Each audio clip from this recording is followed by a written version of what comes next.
Two large storms are coming that will cause significant problems. A series of storms is forming in the northern United States that will lead to a rare December heat wave, powerful winter storms, major flooding, and the return of severe weather.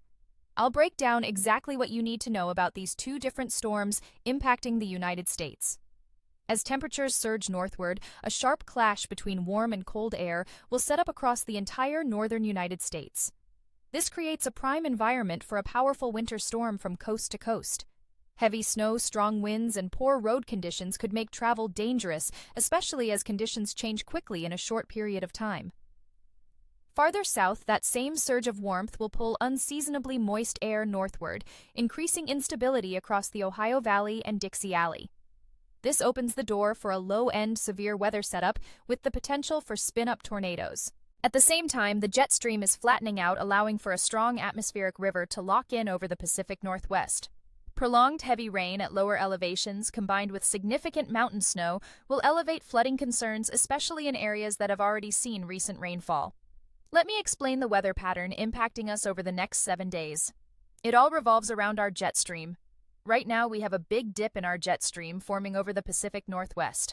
This storm system is currently impacting Washington and Oregon with heavy snow blizzard conditions and heavy rain leading to river flooding. That flooding will continue to worsen over the next couple of days.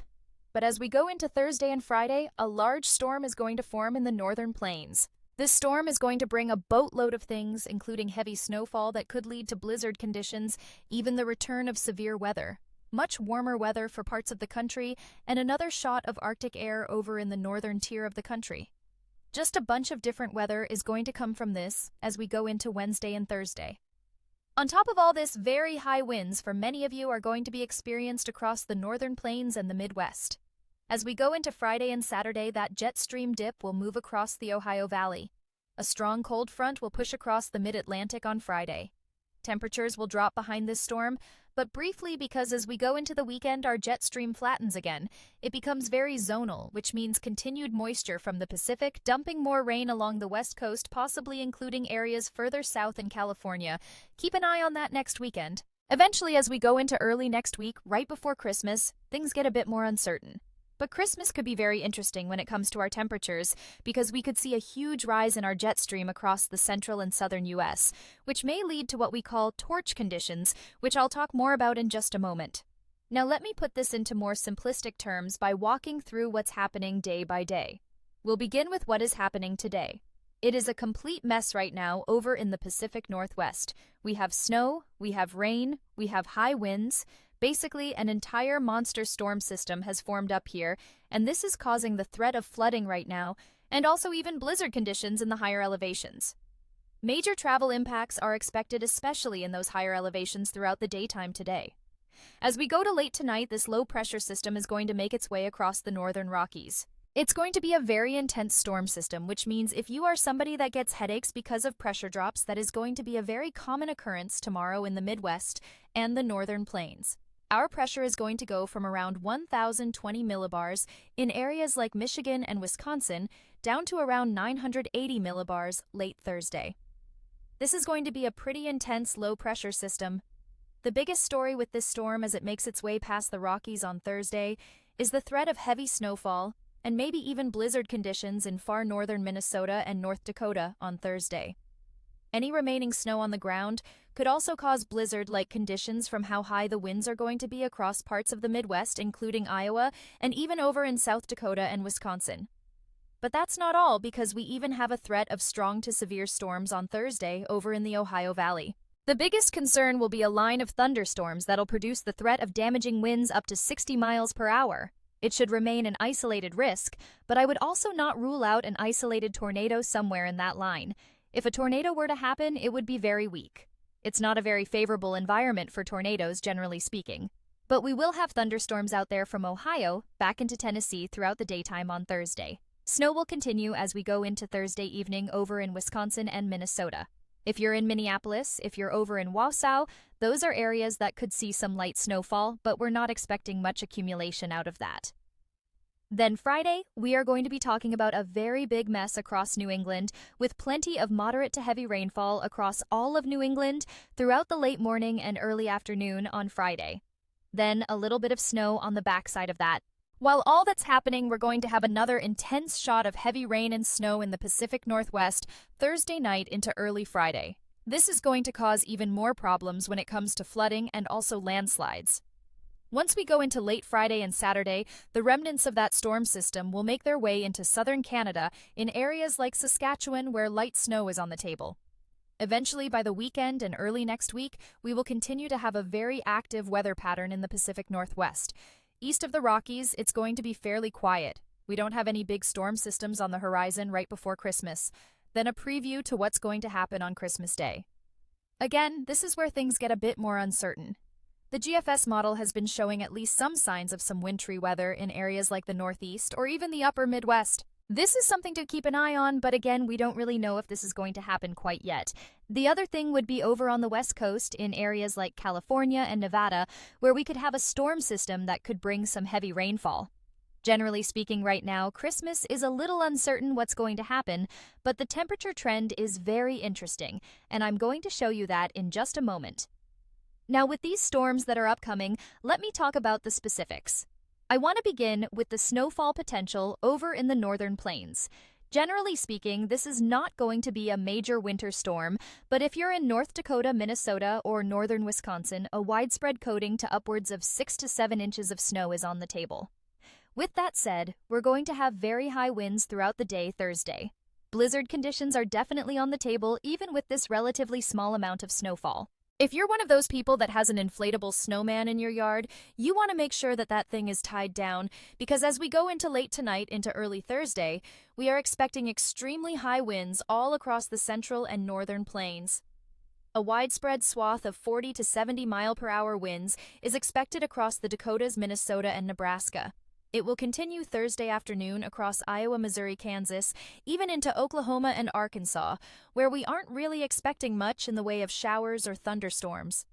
Then, late Thursday night into early Friday, those winds will continue to remain pretty strong across the Great Lakes region, where wind gusts will still be around 25 to 45 miles per hour. In terms of total rainfall accumulation across the Pacific Northwest, this is between now all the way through Friday night, which is honestly not that long of a time frame, since we will continue to see even more rain and snow beyond this weekend. But if you are anywhere in Washington or Oregon, especially in the western half of the state, that is where a widespread 3 to 7 inches of rain is still expected. The higher elevations are going to continue to see much more rain and also snow. We'll be watching for the possibility of even upwards of a foot of rainfall over in western Oregon. Mudslides as well as major flooding in rivers will continue to be on the table. If you have any friends or family up here, please make sure that they are aware of this situation. Now, I have some news about Christmas that might disappoint some of you. If you are hoping for a really nice cold Christmas, that is not happening. We are expecting a very warm pattern to settle in across the United States, a very high likelihood of above-average temperatures anytime between the 22nd to the 26th, which is only about a week from now. We are expecting pretty warm conditions to make their way into the United States.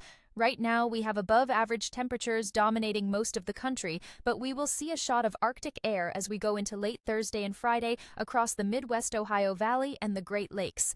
But notice how fast that's going to move out. It's only going to be there for about 24 hours. Then by Saturday and Sunday, warm air returns. By early next week is when we are just going to see a bunch of warm air build all across the United States. It's going to get hot for this time of the year. We are talking about the threat of record-breaking high temperatures across areas like the Midwest, the Central and Southern Plains. So get ready. You do not need a winter jacket around Christmas. It looks like for most of you it is going to be torch conditions in the United States. This is an early preview to what the temperatures could be on Christmas Eve, which is again still about a week from now. So things could change a little bit, but right now we are forecasting a very warm Christmas.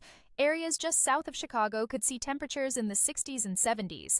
We could be 70 degrees on Christmas Eve in St. Louis, but Chicago might only be 40 degrees. This represents a big flip of the switch in terms of the winter weather that we've seen between now and the last few weeks. Let me summarize the key action items based on your location. If you're in the Pacific Northwest, particularly Washington and Oregon, your immediate concern is the ongoing flooding and mountain snow. River flooding will continue to worsen over the next couple of days. If you're in flood-prone areas, have an evacuation plan ready. Avoid travel through mountain passes where blizzard conditions are occurring. The situation will remain active through Friday and continue into the weekend with additional moisture coming in. For those in the northern plains, North Dakota, Minnesota, and northern Wisconsin, your critical day is Thursday. Secure any outdoor items today, Wednesday before the high winds arrive. Expect blizzard conditions Thursday even with relatively modest snowfall amounts because of the extremely high winds. Travel will be hazardous. Thursday, especially in the afternoon and evening. If you must travel, do it early Thursday before conditions deteriorate. Across the broader Midwest, including Iowa, Wisconsin, South Dakota, and into the Great Lakes, very high winds are your main concern Wednesday night into Thursday. Wind gusts of 40 to 70 miles per hour are expected. This can cause power outages, so make sure you're prepared with flashlights and alternative heating sources if needed. Ohio Valley residents from Ohio back into Tennessee. Thursday afternoon into evening is when you need to be weather aware. A line of thunderstorms will move through, capable of producing damaging winds up to 60 miles per hour. The tornado threat is low, but not zero. Have multiple ways to receive weather warnings. New England, your day is Friday. Expect moderate to heavy rainfall throughout the late morning and early afternoon. Plan for slower travel during the Friday morning commute. Some light snow may occur on the backside of the system across interior areas, but significant accumulation is not expected. Looking at the extended outlook, the Pacific Northwest will remain in an active pattern through the weekend and into early next week. East of the Rockies will be relatively quiet heading into Christmas. The big story for Christmas week is the warm pattern. If you were hoping for a white Christmas or cold conditions, adjust your expectations. We're looking at well above normal temperatures across most of the country. There is uncertainty about whether any storm systems will develop around Christmas. Some models suggest possible wintry weather in the Northeast or upper Midwest, while others show potential for a storm system along the West Coast affecting California and Nevada. These details will become clearer as we get closer to Christmas. Check back for updates as the pattern becomes better defined. The main points: Pacific Northwest faces ongoing flooding through the weekend. Thursday is critical for the northern plains and Midwest with high winds and winter weather. Ohio Valley watches for severe weather Thursday afternoon. New England gets heavy rain Friday. Everyone should prepare for a very warm Christmas week with possible record-breaking temperatures. Stay weather aware and make smart travel decisions over the next few days.